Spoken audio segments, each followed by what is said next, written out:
Let me start, first of all, by saying how pleased I am, because this is a very, very important topic as we progress in our conversation.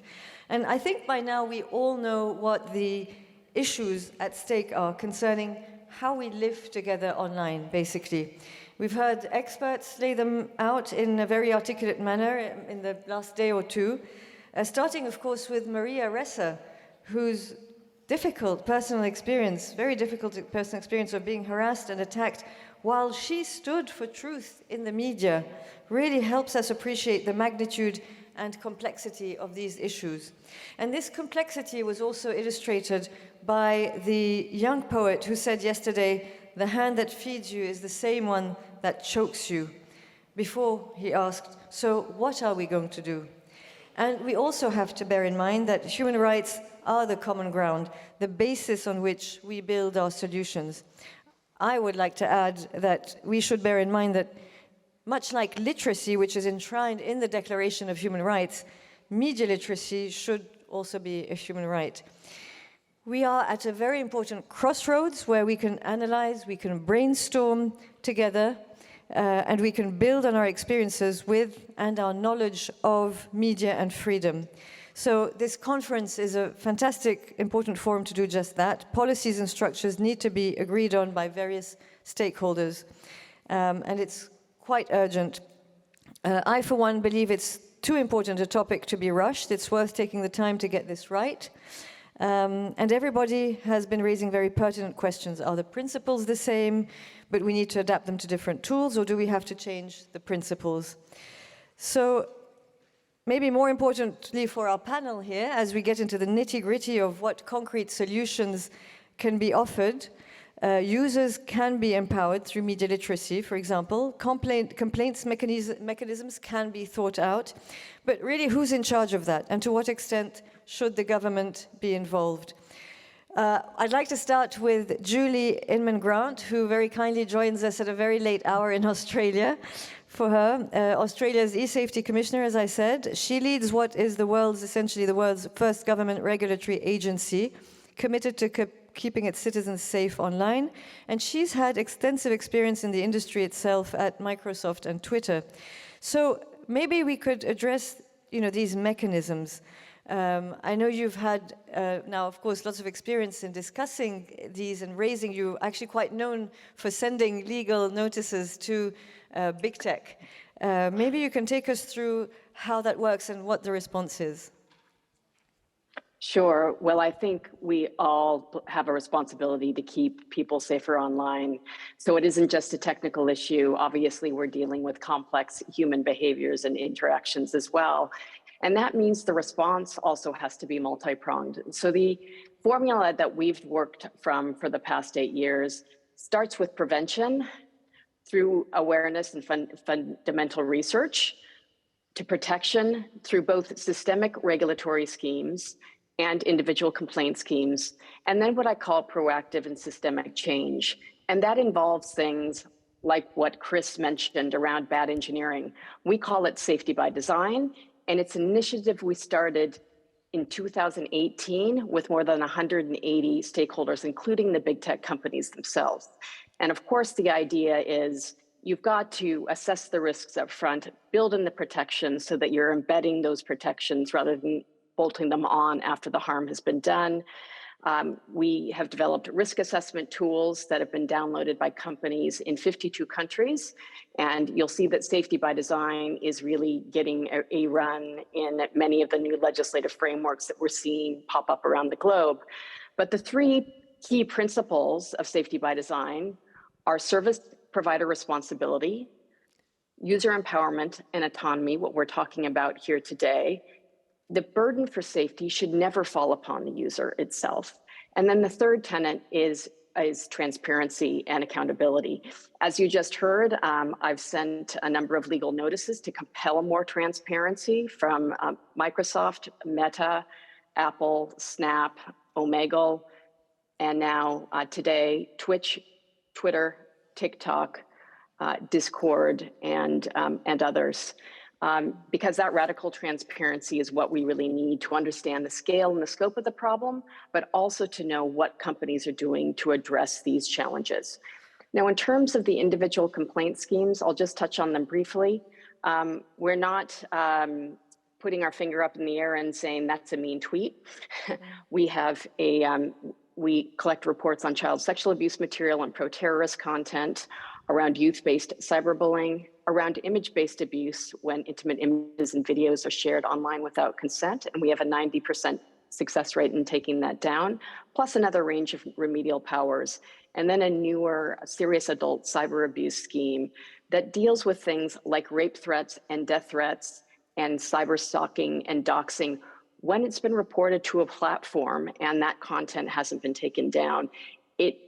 People can report to us, and then we have to do an investigation and assessment to determine whether or not it meets the legal threshold. And it's really important to remember that individual complaint schemes remediate harm. And the way that harm manifests online targets individuals. It targets women in very different ways than it targets men through gender disinformation. It manifests differently towards women. It's sexualized, it's violent. There's rape threats, death threats, focuses on appearance. It tackles Indigenous Australians, LGBTQI+, and disabled people at more than twice the national average in terms of hate speech. So we have to remember that targeted online harassment is designed to silence voices, and one of the ways we can protect them is through regulatory schemes that have transparency and accountability themselves. And we've got 4 different mechanisms. We've never been challenged on any removal decision that we've made, but it's worth saying that we think these have real value.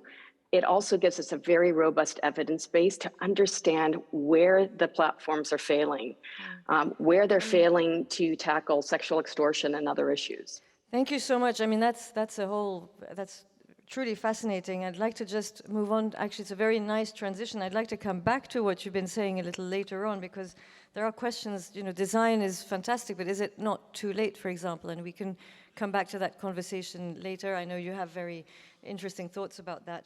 But what you were talking about, in particular with the gender-based violence issues and the complaints mechanisms around that, is something I wanted to ask Damar about, because I know you've been working as the Executive Director of Southeast Asia Freedom of Expression Network, and you've been talking about how to educate citizens, but also help them, empower them, in particular around gender-based violence online. And how is it working for you? I mean, are you empowering them to learn how to use these complaint mechanisms? Is it working out? What are your challenges when it comes to that? Okay, thank you. So since 2019, we started an initiative called Watch Out for Online Gender-Based Violence. And SAFEnet, my organization, not only recorded 1,975 online gender-based violence cases, but also we assist the victims according to their needs, like providing reading materials, like what is gender-based, online gender-based violence, because the case regarding the online gender-based violence, most of the victims doesn't know in the beginning that they are victims. So providing those materials is very important. And up until now, it keep on downloaded and read by not only the victims, but also the friends and family, and also the organization who assist the victims. But then when it comes to digital platform, we also help the victims to report to digital platform. And we found out that, regarding to your questions, the digital platform not aware about these problems. This problem is not only a problems of Indonesia. Because our coverage is also Southeast Asia. We've seen this problem on the Southeast Asia region as well. But then the digital platform didn't react accordingly to the crisis that we saw in our country. Actually, I'd like to just follow up on that quickly, based on also what Julie was saying. I mean, her work clearly yields results, but she's the eSafety commissioner of a country. And it's an independent commission, but she's got the backing of a country, essentially. You were saying earlier on you feel that maybe you could do with that kind of backing. What would you need? What are the challenges that you face? Yeah, I think the challenges is the visibility, how to report. How to process the report that is running when someone is tried to report to the platform. For instance, the platform only allows the victim directly report to the platform. But this is not knowing the condition of the victims, the online gender-based victims, who feels traumatized when accessing the social media. So the report should be allowing the friends or the family or the organization that helping the victims to also reporting based on those problems. Other than that, I think there is no, sometimes the victims need to report to the police, so they need the email notification where they are doing the report to the platform, but the platform don't provide those kind of evidence like the notifying email that need by the victim to address these issues and then reporting to the police. So I think those are the necessity of providing those evidence from the platform is also needed by the victims. Thank you so much for that. We're going to just move the conversation on. And again, these are very interesting topics. We don't have much time, but I'd like to also revisit them if we have time at some point later. Amalia, thank you for joining us. Amalia, as I said, is with the Wikimedia Foundation, which is working on developing educational content under a free license in the public domain and to disseminate it effectively and globally. And just to clarify for everybody, I'm sure most of you know this, but the Wikimedia Foundation is the non-profit organization that hosts Wikipedia, among other projects that promote free knowledge. So maybe going back to the empowering question, I mean, Damar was talking about issues with complaints, and Julie was mentioning how crucial it is for victims to be able to be heard. Is it a fact of empowering them also through maybe media literacy? And whose responsibility is it? Is it the responsibility of the industry to help support that? And would that afford wider access to media literacy? Thank you so much for the question and for the invitation. I'm sorry I was late. I completely lost track of time. I'll see how my English goes today to explain what I wanted to say today. Yes, we are the non-for-profit organization that hosts Wikimedia and other free knowledge projects. Our vision is to have everyone everywhere in the world to be able to share the sum of all knowledge. And so literacy is kind of in our DNA. And as a foundation and as a movement, this is what we do. But if it's the industry responsibility to do this, it's not. This is a responsibility of the state.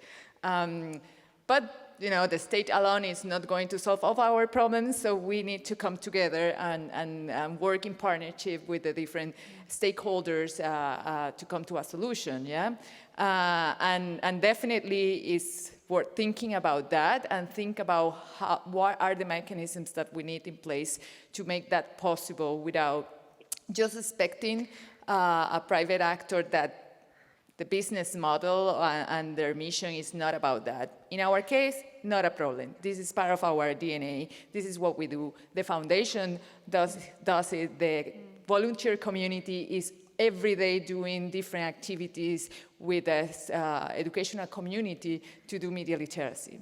Can I just jump in? Because you see, Damar was talking about, you know, how some of the people, some of the victims don't even realize they're victims until they've actually been exposed to hearing other people mention that or reading about it. I mean, surely that's something that, you know, the industry can also help sort of people somehow recognize and understand where they fit and not sort of continue to be victims and sort of realize that, no, there is something they can do. Just the awareness of that, maybe.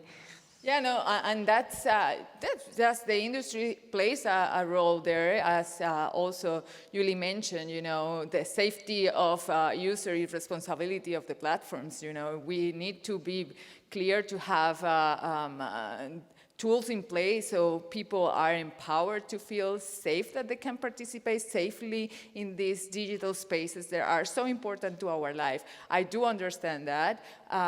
Definitely, there's something we can do there in terms of media literacy, media and information literacy. Definitely, we do a lot, as Wikipedia is a great tool for media and information literacy. Thank you so much, Amalia. Just also to keep this moving, Caleb, one of the things, again, talking about empowerment, complaint mechanisms, I mean, we were also talking about physical presence of representatives of the actors. I'm sorry, I need to introduce you properly. So Caleb is, as I mentioned, a Kenyan researcher, and he's been working with an NGO called Build Up, which is a global NGO that transforms conflict using digital technologies. And I know you've been working also on depolarization projects, helping also with developing infographics and data visualizations on development issues. And we know that in many countries, to go back to this issue of complaints, empowerment, there isn't a physical representative from the big companies in a lot of countries. And so, maybe it might feel as though some of the voices are not heard when it comes to complaining or to attracting attention to issues. Do you think it would be helpful to have something like that in, most countries, all countries? There's also a question of volume and scale. How do you think that should work? Well, yeah, I think it's okay. Yeah. I think we're already seeing that for instance, in Africa, where we're seeing countries like Nigeria have forced Twitter to come and open offices in the country after they had shut them down. And I think one of the points to make there is you can't have a complaint mechanism and you sit in Nairobi and I'm complaining and I'm talking to somebody in Dublin, right? So, or have, there's a time I remember there's a time we wanted to talk to Facebook and they told us they have a regional office in South Africa for all of Africa. So when you think about scale as well, you also have to think about, when you say you have a regional office, what does that really mean in a continent like Africa? So I think there is definitely room for, tech companies to say, well, we are going to come to more granular level in a continent. And one of the major reasons or concerns they usually bring up is safety and risk, but it's never clear, what the risk assessment looks like from their end. So that if there's a risk that is posed towards tech companies coming into particular contexts, then that risk needs to be addressed, right? So it's not just a tech company saying we're afraid and we won't come because of a particular issue. So what we're seeing now is something quite interesting where they're bringing individuals instead of like institutions, and an individual is now the representative. And the problem with having two people in a country as a representative is that, you can get sick, you can go on leave, and what does that mean for the, so the problem with that as well is it's like smoke and mirrors. You're trying to show us you're present, but you are not present. So I think one of the recommendations is, if they're going to say that this is a risky place to move into, then maybe it's a question about regional presence. So we have seen, for instance, in East Africa, there is conflict in Ethiopia. They might not be able to go into Ethiopia, but they can operate from Nairobi, right? But even then, the region itself needs to be defined. What is a region? A region cannot be, there should be a clear guideline of saying, this many countries or this population. Otherwise, we run into the situation where one regional office is representing 52 countries of multiple languages, multiple cultures, and you run into a risk of not being able to use the complaint mechanisms effectively. No, definitely. And then you also have an issue of, things are changing very quickly. People get laid off. You don't always know who to speak with. Technology is evolving. How do you deal with that? We were calling it the Thanos snap when Twitter came in, and Twitter changed hands, and all of a sudden we woke up to people losing jobs, and the Twitter representative in Africa was no longer there. What does that even mean, for people who are, raising complaints? So I think there's also a need for us not to be fully dependent on the tech companies, even when you're going through, if you're going to do media literacy programs, because the fact that they're in the country helps, yes, but what happens if tomorrow another owner of a tech company decides, I'm following the model that Twitter is putting in place, and they decide to shut down the regional offices. Then, we are all back to, trying to engage with them at a national level. So I think it's a tension there between having a local presence, but also not fully depending on that local presence, but trying to create mechanisms that, feed into that local presence that the local organizations and institutions can run on. Thank you for that that very interesting input as well. And I'd like to go from there to Dr. Begum Dilara. I know you were also selected as a standing member of the European Conference on Information Literacy. And I think one of the issues that there is also, I mean, when it comes to, policies of, just services, moderation, information, where does multilingualism come in? Do you feel that there's enough accessibility through language, or accessibility for people who, maybe can't navigate those platforms so easily? Thank you very much for the question. I think it's a very important question because now we are surrounded by the information, especially in infodemic era, because we don't. It's difficult to identify the misinformation, disinformation, malinformation. So that's why the local language is very important to understand the content of the digital platform, what they are trying to say. So if you have a clear idea about that, content, then it will be good for the user to understand the services and what are the needed for their reason they need looking for, because the need depends on person to person, organization to organization, region to region. So it also depends on the culture also. So that's why it's very important. If someone was there, the local representative who will actually help you to develop the multilingual services provided through the digital platform. So in that case, the user will feel empowered, and they will find the content very, very easily, and also they can give the feedback, because if they understand the information easily, then it will be good for them to give the feedback. So that's why it's very important to multiple languages should be in the digital platform. And another thing is, like in our country, we have a language, the mother language ours is Bangla, but rather than Bangla, we have different dialects and different area of Bangladesh. So that is another problem. But at least if it is in Bangla language in the website, then people will feel to find out the right information in the right time, and quickly they can access that resources. And in that case, multilingualism is very important. And one thing I would like to important that when we think about the multilingualism, and we need think about value co-creation approach. So that is also important. So if it is there, then information can be translated in the website very easily. And when you go for the Google Translate or any other translation, in that case, actually we need some experts in this language, so that expert can help you to generate the information in their own language. So that's why altogether we need native language experts to disseminate the information very quickly to the audience and to the users. Thank you. Thank you. Well, actually, that ties into so many issues, because, I mean, Julie, you were working at Twitter, I mean, and Microsoft. I mean, was language also taken into consideration? Is this something that, we could have seen? We don't have much time, but very quickly. And is this something that, again, Amalia, maybe in common knowledge, when it's a community that's providing the content? I don't know if we have time, but very quickly, Julie and maybe Amalia, to react to Dilara's very important points on multilingualism. I think it isn't only language, and certainly we've developed specific materials for culturally and linguistically diverse people, but it's also culture. One of the issues that happened to Facebook early on is they didn't understand in Indigenous Australian culture, it is very offensive to share an image of a deceased person. And that caused a lot of offense in the community. So we have to be able to translate that. Thank you, Julie. Amalia, maybe you have something to... Yeah, the Wikimedia model is so different from the commercial platforms that we are not even structured in market jurisdiction. We are structured in linguistic way. So it's communities that speak a language that come together and create their community. So you will see we already have Wikipedia available in 300 languages. So that's the way it is. Policies are in the local languages. People dealing with those policies, enforcing this policy, is the people that speak that language. I understand.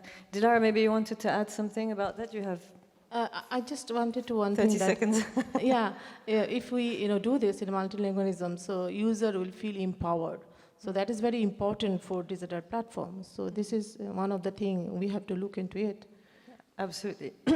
It's time to go forgive me, to go now to the, for me to invite members of the stakeholder groups to comment on this question of how the balance may be achieved, user empowerment, complaints, mechanisms, policies and structures, and how we can put in place such mechanisms to empower users.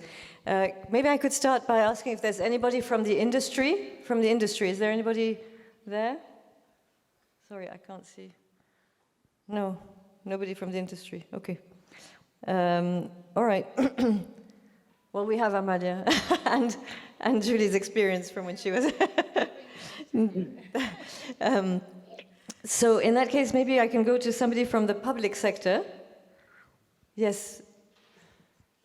Hi, I think you're pointing at me. My name's Julie Pizzetti. I'm with the International Centre for Journalists, and I led a study commissioned by UNESCO initially on targeted online violence against women journalists globally, and I now lead a study which the UK government is actually facilitating, which is attempting to develop what we're calling an early warning system to detect and monitor online violence against women journalists, which blends machine learning and natural language processing and a whole range of other technical tools with human-in-the-loop systems. But my question is, how do we actually bring the platforms into that process? Because currently the mode is to outsource responsibility for the escalation of complaints, say, for example, in the specific case of a woman journalist who is being targeted, potentially extraterritorially, even by a state actor. It's a very serious cases, and we know that online violence can become offline harm. Of course, that's one of the key reasons for this intervention. How do we ensure, through whether it's a regulatory process or some other mechanism, that there is a pathway for escalation from such an initiative? Because currently there is a lot of interest from the platforms, or there was prior to recent shifts in what we're trying to do, but this was always couched in terms of, well, civil society or a group of experts or some other system can be responsible for raising the alarm. And we know that even focal points and trusted partners with Facebook, for example, have difficulty getting through to actually escalate and elevate a complaint. Thank you so much for that, Julie, and I hope we'll have time to ask Julie from Australia to react to that as well, and if anybody else has a... I'd like to also ask if there's somebody from the civil society who'd like to speak. Okay. Please.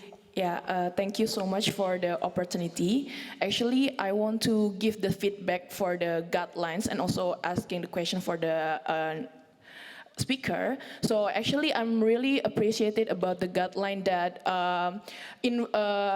there is a children's rights section, and I want to give convey my input or feedback for that. So the first, I really want to, this guideline can urge social media platform to have human content moderator who understand harmful content associated with children's rights violence. Because sometimes it's difficult to identify this kind of content if the human moderator don't have children's rights perspective.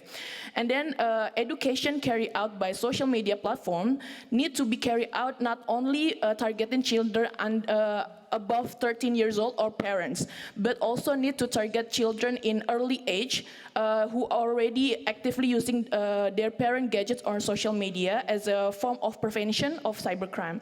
And then social media must have a strong system or mechanism for identifying child sexual abuse material. Thank you for Julie, who also mentioned about child sexual abuse material. At this time, we as an NGO, ECPAT Indonesia, that focus on eliminate sexual exploitation of children, found child sexual abuse material spread on social media via the link to cloud storage. So the image is not explicitly visible on the social media, but the link is spread in the social media. So social media platform must have policy on that kind of cases to handle the link that spread in the social media. So do you have any also feedback for the links that share in the social media? Thank you so much. Okay. These are very valuable points that I hope we'll have time to address. Yeah, I'd like thank to you. ask if thank you very much. If there's somebody from academia or research or intergovernmental organizations? Could you identify yourself, please? Yes, thank you. Giacomo Mazzone. I'm a member of the board of EDMO, and EDMO is one of the bodies that was mentioned this morning from Commissioner Jourova about how to tackle disinformation online and how to regulate the platforms. Some of the data that were presented this morning was extracted from the report delivered by the platforms to the in observance to the code of practice. And EDMO has issued yesterday a communique about the results of this first round of report. And the executive board of EDMO says that they are disappointed of the results. So you can see that in Europe, we are experiencing the same problem that have been mentioned by other parts of the world. Even if we have a long tradition of cooperation, co-regulation with the platforms. In fact, EDMO invites the signatories to be more accurate, clear, and transparent in their reporting. The published reports don't constitute sufficient compliance with the commitment undertaken by the signatories. And especially they mention that the original timetable was already delayed, so they were late in delivering the data. And there is an incitation to agree on indicators as soon as possible because some of the data are not comparable. And in order to successfully implement the indicators across all EU, ask for more access from the platform to data and economic concern about that. Finally, they pinpoint that 20 Twitter, seconds. yes, 30 seconds. Twitter just get out from the application of this norm, and this is very concerning for all the process. Thank you. Thank you so much. We have time for one quick more question, please, from the gentleman, please, in the... Yes, good morning. A very quick question to Julie. Is the eSafety Commission of Australia dedicated to serving only the people and the citizens in Australia, or does it have a sort of universal competence? And do you deal with issues that people outside of Australia may have? Thank you so much. I think I'd like to go back to the panel because there's a lot of interesting questions that have been raised and a lot of them for Julie. Is Julie with us? I Yes, am. you're here. Okay, Julie, welcome back. Well, there were a lot of questions directed at you and at also some of our members here, but there's so many questions. I mean, what this gentleman just asked about, you know, how do you deal, you know, who do you cover as an eSafety Complaints Commission? But there's also the question of the sheer volume, and I'd like to address that with our other panelists after you've finished. I mean, how do you deal with the sheer volume if you're in the industry as well? There's clearly more than 1 billion users. If everybody complains, it can be quite a lot. So maybe you want to take some of the points that were made and go through them. Sure. Well, first of all, we do know that it is the responsibility of the platforms to look after the safety of their users, and companies like TikTok and Meta claim to have up to 40,000 content moderators, and it is their fundamental responsibility. Of course, they are using technology, AI, and natural language processing, and other forms of content moderation to tackle this. Now, the internet's global. The scourge of child sexual abuse, for instance, is global. So while many of our complaint schemes are for online harassment, for instance, targeting an Australian individual, when we're talking about things like child sexual abuse material, we're part of the InHope network. So we've done about 76,000 cases or investigations around child sexual abuse, and these are of children all over the world. It doesn't matter where they live. We will try and get that content taken down within 2 to 3 days, and we work within the InHope network. We also work very closely with the We Protect Global Alliance to tackle child sexual abuse material. And we just in November launched a global online safety regulators network. Just as the data protection authorities have the Global Privacy Assembly and the IIC represents the traditional media and communications regulators, we need a specialized body so that as the UK bill is passed, as the DSA accountable authorities are identified and others come on board, we can work together. So I hope that answers that question. I wanted to go to the first question, which I think is fascinating. Can I just say we have unless 1 minute? somebody else would like to speak. Could you do that very quickly in like 1 minute, and then I can go to the other guests? Thank you. Yeah, I would just say many of us joined technology because of the promise of promoting voices online. The problem is we didn't think about how we were going to protect those voices. Now, women in politics, in journalism, anywhere in the public eye are disproportionately targeted. And again, it manifests in different ways. We've developed a program called Women in the Spotlight, where we deliver social media self-defense training to women in these professions. But through research, we found that 1 in 3 professional Australian women experience some form of online abuse in the course of their jobs. And a quarter of them said they will not take an opportunity or a promotion if it requires them to be online because of online abuse. So this entrenches gender inequality. And we have regulatory tools under Basic Online Safety Act to be able to compel the companies to tell us what they're doing to prevent gendered misinformation and abuse. And we will start to roll these powers out soon. Thank you so much, Julie.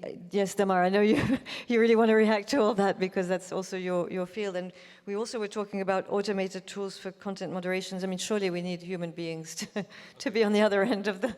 Okay, I try to adding the how to tackle the online gender-based violence in the, because now the guidance that UNESCO built is not really tackling the issues of an online gender-based violence.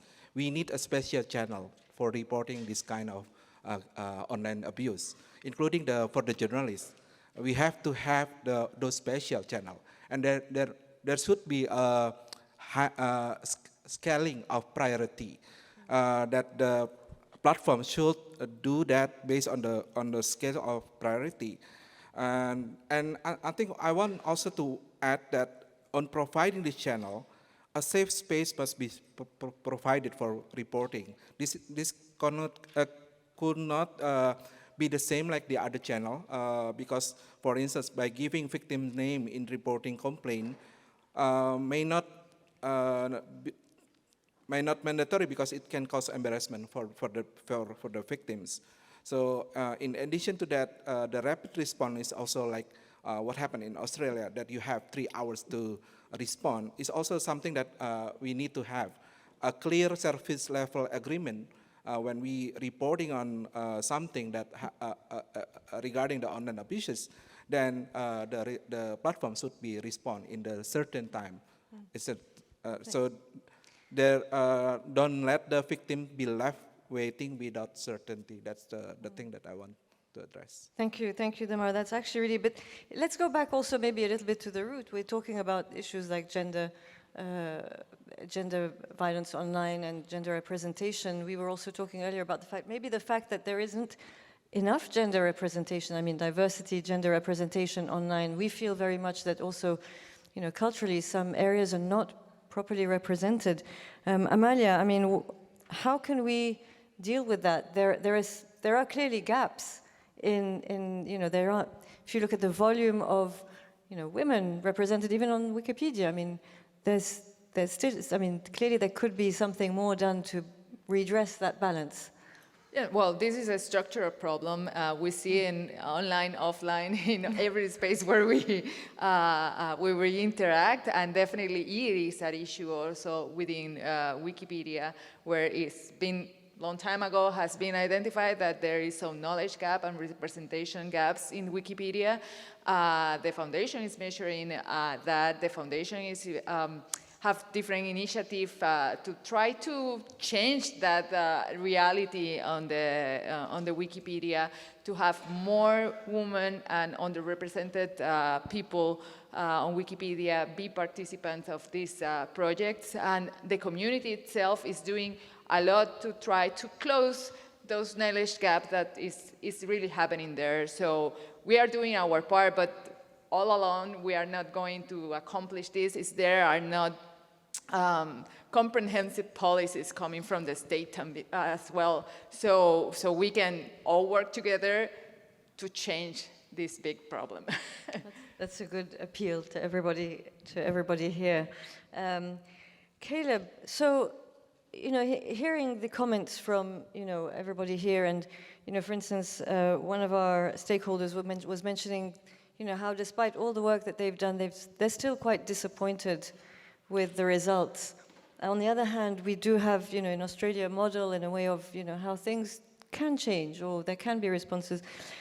What does an empowered society look like in the digital age?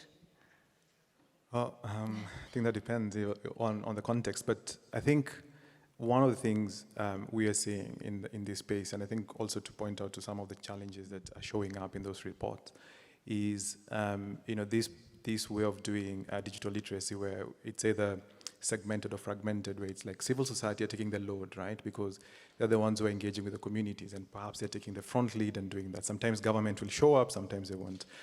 Tech companies will do their own thing, where they'll put the policies on their web platforms, and then they expect people to go out and look for them. And we've seen from massive online open sources courses that doesn't work. But what I think the approach that we are starting to see take shape is a situation where it's more of a collaborative approach. And what we mean, and just going back to what was said earlier, that sometimes tech companies will say, this is not our mandate to teach or to teach people about the harms.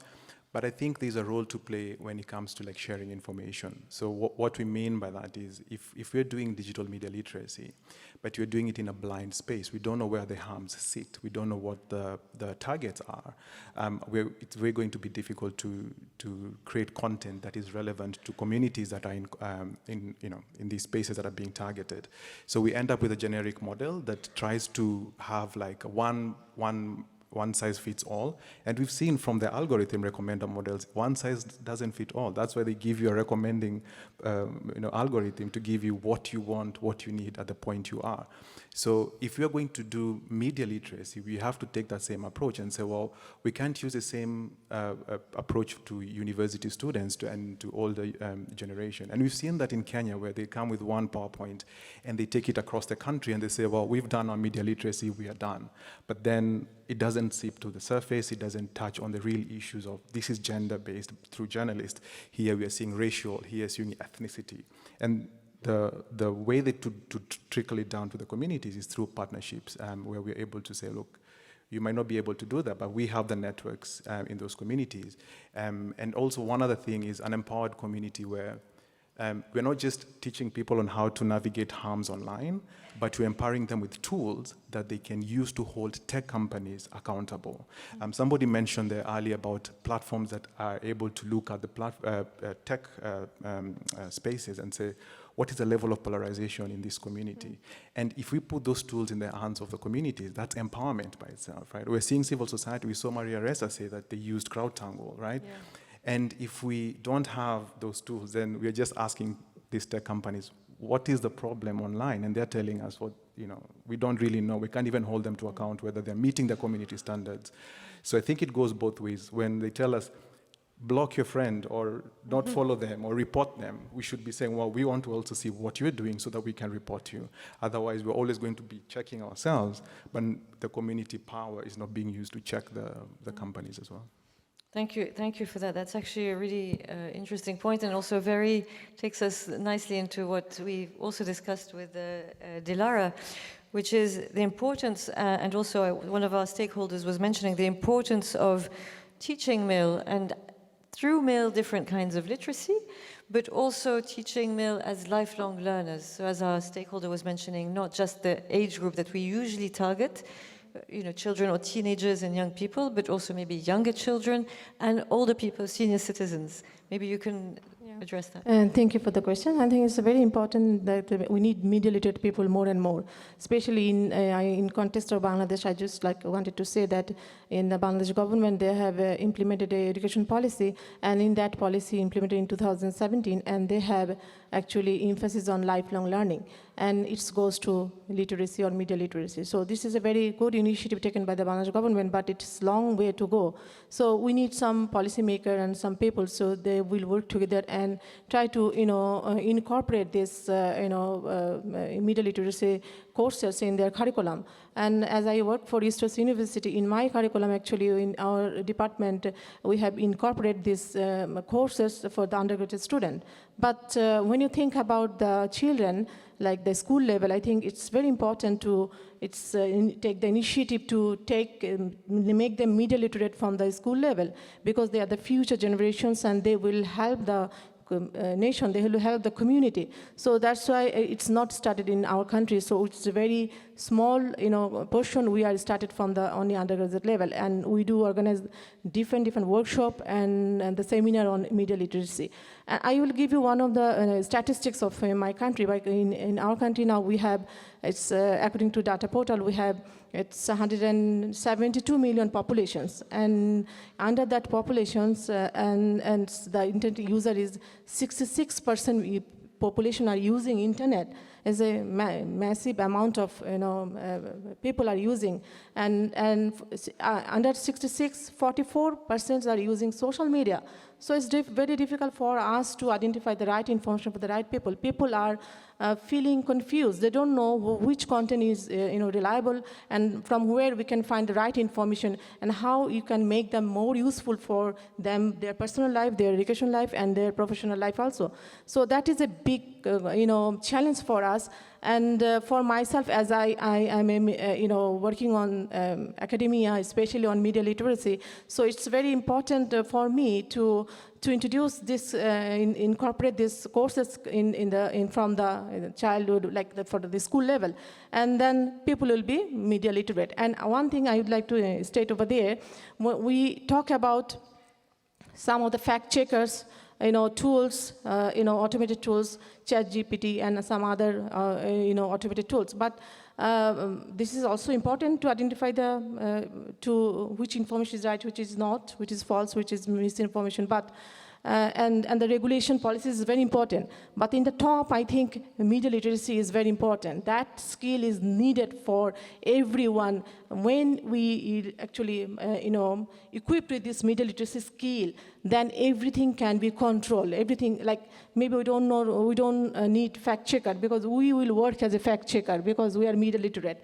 And this is lifelong learning. Thank you. Thank you for that. And actually, that's a very good point, because I'm hearing from all of you that media literacy is crucial, but media literacy also needs to be targeted. Media literacy is also subject to technology, and technology is moving very, very fast.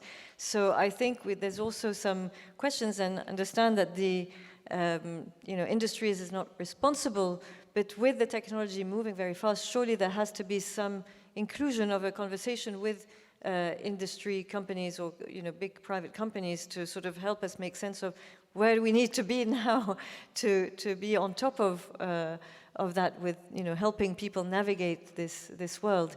It's definitely going to be more and more maybe complex, or at least very different as we move along. People who learned media literacy maybe 10 years ago are having to learn a whole new different skills today. I'd like to use that opportunity to go back to our audience here and ask if there are maybe perspectives that we're missing. Maybe the private sector? Please. Thank you. Of course, I'm Iranian delegate. I'm not. I'm a public sector. First of all, I just to say something for clarification that Iran is a country that is a victim of disinformation and fake news that are separating through digital platforms. Recently, actually during recent months, regarding to unrest in Iran, we saw how through digital platforms, let's say the digital platforms educated people how to make some weapons or like Molotov cocktails, and even they paved way for terrorist action.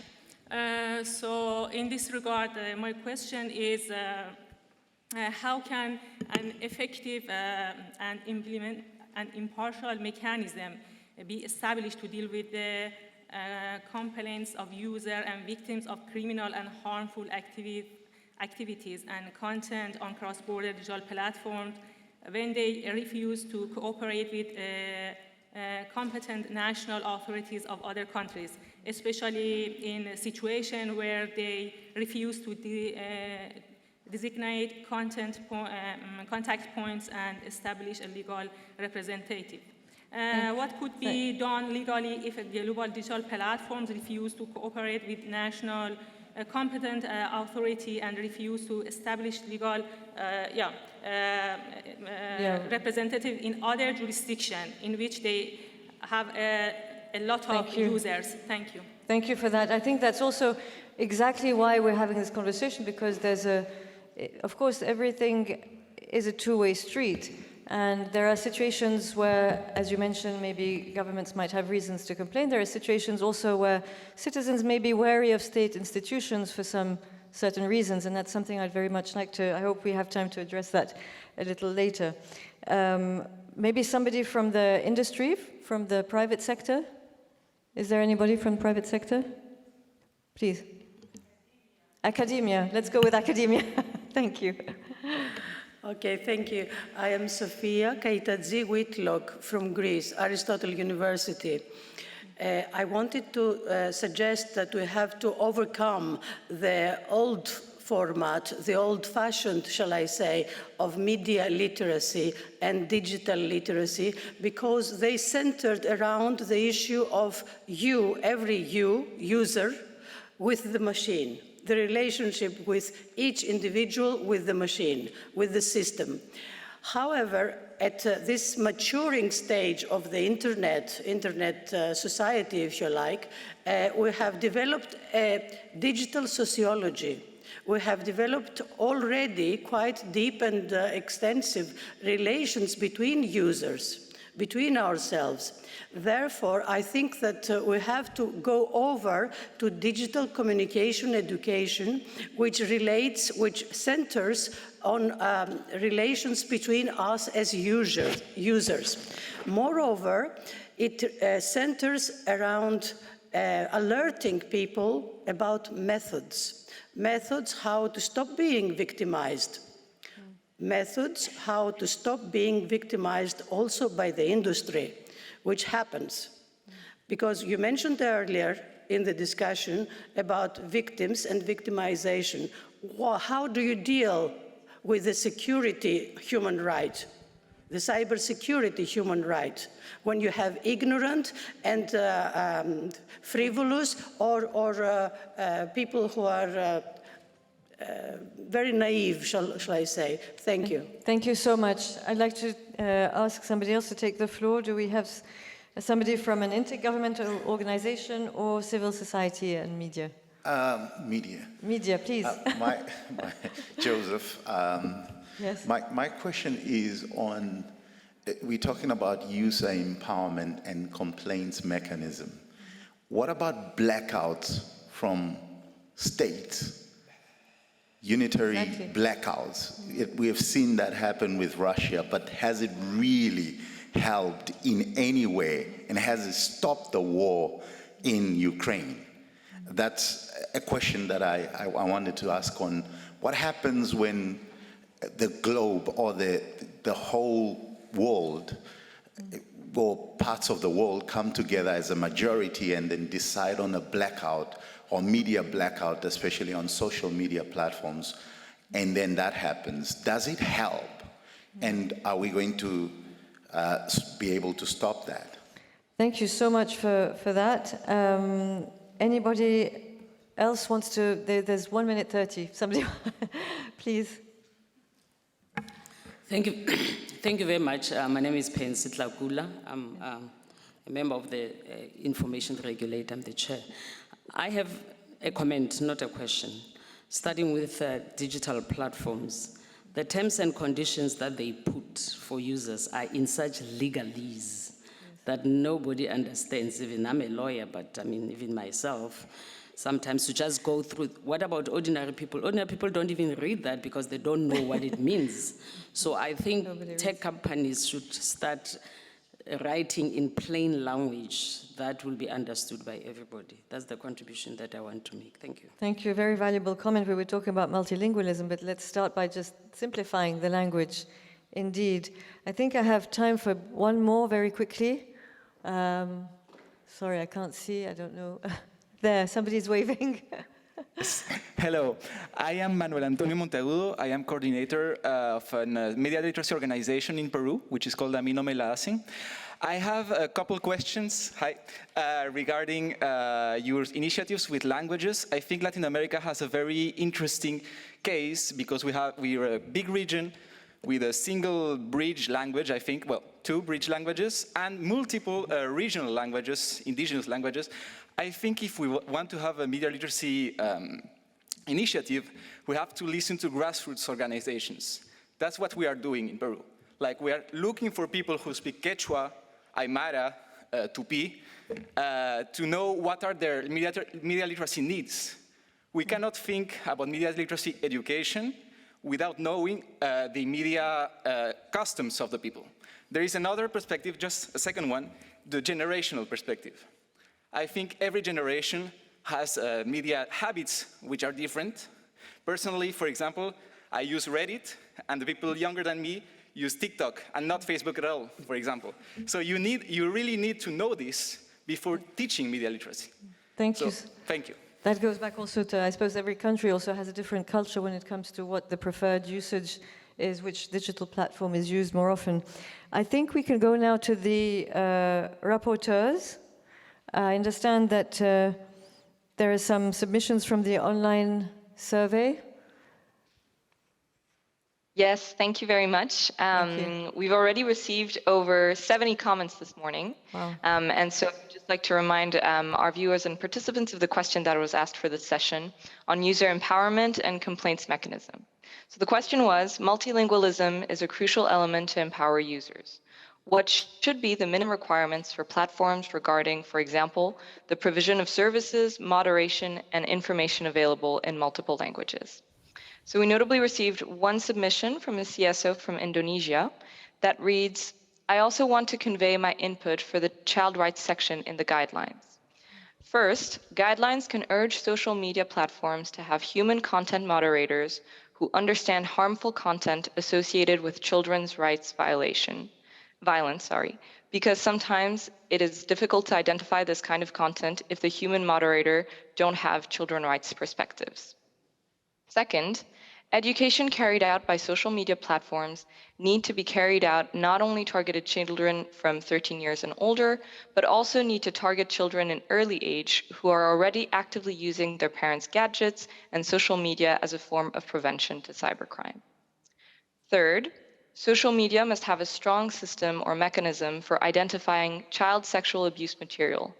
At this time, we as an NGO focused on eliminating sexual exploitation also found child sexual abuse material spread on social media via a link to cloud storage. So the image is not explicitly visible on social media, but the link is spread there. Social media platforms must have policies on how to handle cases like this. And finally, social media platforms should have strong cooperation with government when they receive child sexual abuse material or other harmful content for children, so the government can do the follow-up action. So thank you very much, and we just wanted to please invite you to continue to provide your inputs via the digital engagement platform. Thank you so much. I'm not sure how much time we have now. I think we're almost out of time. I'd just like to close, if we can have literally quickly 30 seconds from each of you. I've noted, if I may, 2 main issues.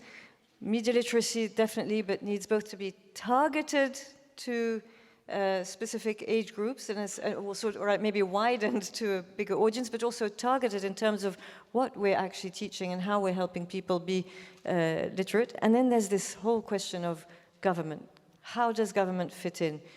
Is government supportive, as in the case when it can create an independent commission and bring the backing that individuals need, or can it be a hindrance when governments cause blackouts or governments are actually not really the victims, but sometimes using that to shut people down, as in some countries. So maybe we have a very quick 30 seconds for each. Start with Julie. Okay, one thing that is missing in the discussion around digital literacy is co-design, pedagogy, and also making sure that we're engaging in evidence-based research. We as adults shouldn't be creating material for kids. The only way you're going to get an authentic voice is to work with the children. And we have to keep in mind that we need to target parents. They're the front lines of defense. In Australia, anyway, 94% of 4-year-olds have access to a digital device. And we also have to remember from cradle to grave that older Australians and older people who didn't grow up with technology are more susceptible to social engineering. They're a more trusting generation and less digitally literate. So we need to make sure that we're bringing older people online and teaching them to be safe and secure as well. And don't forget the 4 R's of the digital age: respect, responsibility, digital resilience, and critical reasoning skills. These are the 4 R's for the digital age versus reading, writing, and arithmetic. Thank you very much. I'm going to go to you, Damar. I think it is important now to make a better reporting system.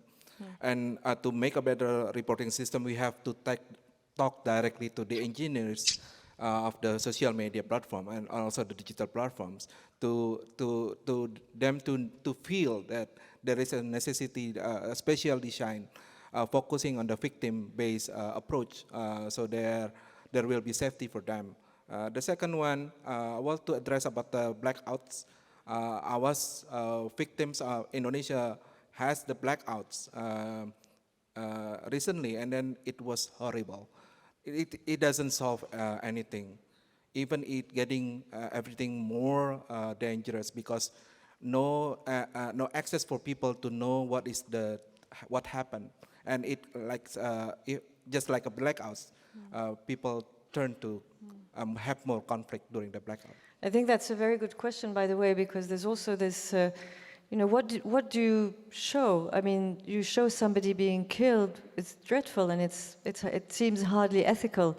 On the other hand, as we saw during, when George Floyd was killed by the police in front of a mobile phone, that then spread that message, it allows people to know what's happening, and nobody can hide the truth. So there is a very, very important question there, and I think thank you for sharing that, Damar. It's really important to know that they don't really solve anything. Amalia? Yeah, what to say? There's a lot to say, but very fast. We're missing something. Any regulation, please think about community-led platforms. Think how the regulations also can harm that kind of model. In terms of media and information literacy, we are here.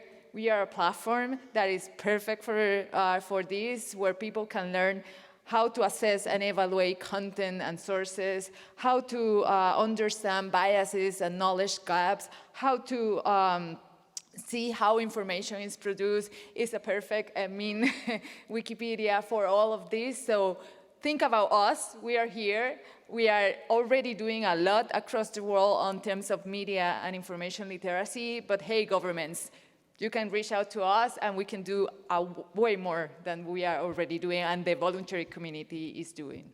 Thank you, Amalia. Caleb, please, famous last words. What are we missing here? Yeah, I think just as been mentioned, when it comes to media literacy, it needs to be data-driven, and I liked what was said there when somebody mentioned that working with communities at a very local level to understand what their needs are, so that the data literacy or the media literacy is feeding into their needs, and not just to the upper class or people who can speak one particular language, but other people who also don't have that. And then also when it comes to reporting mechanisms, if tech companies would really want to improve on that reporting mechanisms, then they need to have that local presence, because then you can be able to address the issue that you were talking about when it comes to scale. When you have 1 billion people reporting at the same time, I guess, then one way to do it is to triage it so that harms first, but then also look at the geographical region and say, well, what are the teams there? So I think, we're moving forward is like data-driven media literacy, presence, and diversifying the content. Thank you. Please, Dilara, your famous last words. I just wanted to add over here the digital content, as it is very important for getting information from anywhere. So in that case, when the content will be developed, we have to think about the level of the users. Maybe the level is for the senior citizen or the children. So content should be divided like the user's interest. And in that case, one thing is very important. Like when you think about the senior citizen, they are not equipped with that technology that much. And some of the educated person, maybe they are techno savvy, or they don't know how to use the technology, how to get the information from the digital platform.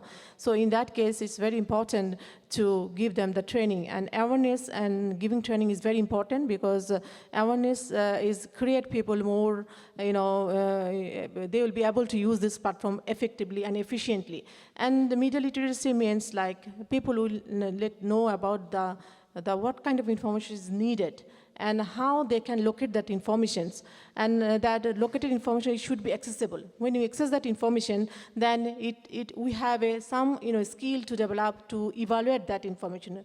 Not only evaluate, we have to evaluate critically. So in that case, we can use the information efficiently and effectively for our concern, whatever we are doing. So that's why I'm saying that it's very important. And in that case, I wanted to add that the UNESCO, they are working in a very good initiative taken in media information literacy. And they have developed a curriculum for the educator, how to be a media literate. So it's a very good initiative taken by UNESCO. And the Meal Click is also a very good initiative taken by the UNESCO, because through the Meal Click, you identify which information is right, which is not. So you will become a media literate to the tools which is developed by the UNESCO. So that's it. Thank you. Thank you so much. I think we're going to wrap this session. I just wanted to leave you with a few thoughts. I mean, this has been a very, very interesting session, and by far we've, I think, barely scratched the surface. What Julie, Damar, Amalia, Caleb, and Dilara had to bring to the table, and everybody here, was really useful. I think it's the beginning of a very, very important conversation. I, for one, believe that we need to take our time. We don't need to rush to decide on some kind of immediate regulation. And also we have to be aware, and I think, if anything, our conversation showed how crucial it is that this be a conversation with all stakeholders, with all, a multilateral conversation with everybody, because you can't obviously, I mean, there's a reason why government can't be asked to regulate alone. There's a reason why big tech needs to be, needs to be accountable. But also, civil society has so many ways of making their voices heard. Community is one way of doing it, through digital platforms, but also empowerment through media and information literacy, which we've seen is really now the skill for the 21st century, and really not nice to have, but have to have. And getting urgent as well in some countries. We're talking about countries with big disparities who will be coming into this internet age, because technology, sometimes we have areas where all of a sudden people jump into technology. I think somebody was talking about the case of Myanmar the other day, with disastrous results, of course, as to how it was misused and abused. But at the same time, there's a lot of potential for us to talk to one another, as our stakeholder mentioned earlier on. So I'd like to also maybe leave you with a thought, a couple of things that, regulation is of course something important. We do need to have a level of trust, and we have to trust that scientific facts are still there and respected, and not taken over or not taking a back seat by ideological thinking or opinions. We need to make sure that trust is there for violence not to take place online that is translated offline. And I think it's very important to look at principles and ask, are these principles that we use anyway for any kind of media that we're just adapting? Do we need a new set of principles, as somebody was also suggesting yesterday? Are these principles changing because the technology is just so different? But whatever the the answers, I believe, I'm very grateful to all of you here. Very grateful to UNESCO for bringing everybody together, because I think this is a crucial conversation and one that has the power to really yield concrete results if everybody takes this seriously and really actually acts on what decisions are going to be taken. So thank you very much, everybody. It's been a pleasure, and I look forward to hopefully meeting everybody again soon. Thank you.